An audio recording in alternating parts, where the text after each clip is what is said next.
The Kumquat Institute of America invites you to spend another educational session with the idol of the nation's youngsters, Mr. Science. As we look in on the well-equipped modern laboratory today, we see that little Jimmy Schwab is just arriving to watch Mr. Science perform his latest fascinating experiment. Oh, Jimmy, you're just in time to watch me perform my latest fascinating experiment. Gosh, all hemlock, that's wonderful, Mr. Science. I was afraid I was going to be late. Oh? I had a little trouble walking in these plastic snowshoes you made for me last week. Can't seem to get them off, you know. Well, you're not supposed to take them off, Jimmy. I molded them to your feet so you wouldn't lose them. Gosh, that's a Jim Dandy idea, Mr. Science.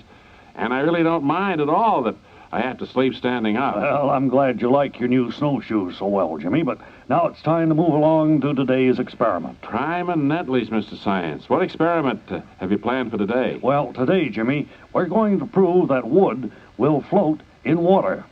Glorioski. You mean that just plain everyday wood will float in water? Well, that's what we're going to try to prove. Now, first, we'll fill up this laboratory receptacle with tap water. Holy Ned, Mr. Science. That faucet broke right off in your hand. Now you won't be able to turn the water off. Well, we'll have to get a wrench or something after the show is over. We'll just let it run for the time being. Now, I see that our receptacle is full of water, and we'll try floating some wooden objects on it. Jumping Jehoshaphat, Mr. Science.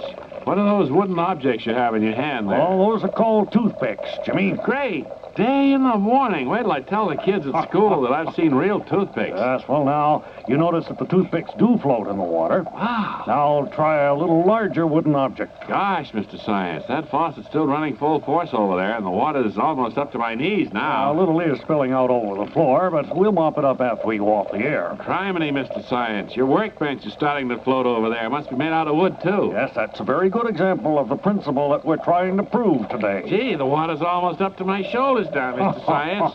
I wouldn't complain so much, but it's awfully cold water. Well, just try not to think about it, Jimmy. Now, next, we're going to try floating this small maple block in this receptacle of water. Jiminy, is that a real maple block? Wait till I tell you. Jimmy, where are you, boy? Hold your hand up so I can see you, Jimmy. Oh, Jimmy. Mr. Science has been brought to you by the Kumquat Institute of America.